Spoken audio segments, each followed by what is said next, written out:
It's down to the wire for President Biden and congressional leaders. This is a live look at Capitol Hill. House Speaker Kevin McCarthy says a deal to increase the debt limit needs to be reached by the end of today. Yeah, because of new legislative rules, he says after today, there won't be enough time for Congress to vote on a deal. Without an agreement, the U.S. could default on its bills for the first time ever as early as June 1st. ABC's Elizabeth Schulze has the latest on what this could mean for you.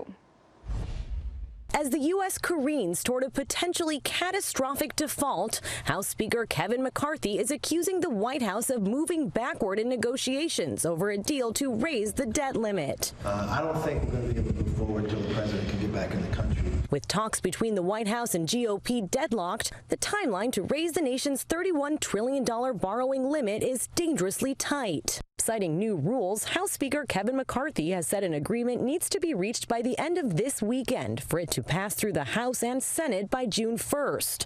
That's when the U.S. could run out of cash to pay its bills, including $47 billion for Medicare and $22 billion more for veterans benefits and military salaries. Overnight at the G7 summit in Japan, President Biden trying to strike an optimistic tone. I still believe we'll be able to avoid a default and we'll get something decent done.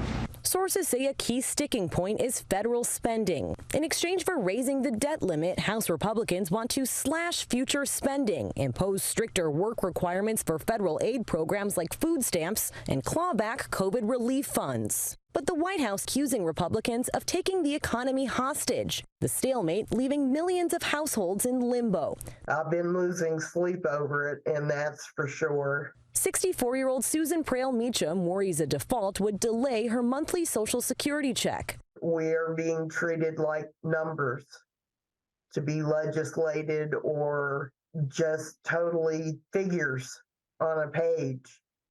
And we're human beings, and we're doing the best we can with what we've got. Progressive Democrats are pushing for President Biden to invoke the 14th Amendment, which would essentially allow the government to ignore the debt limit and keep paying its bills. The president hasn't ruled it out, but sources tell us his senior advisors say it is not a viable option because it would face legal challenges.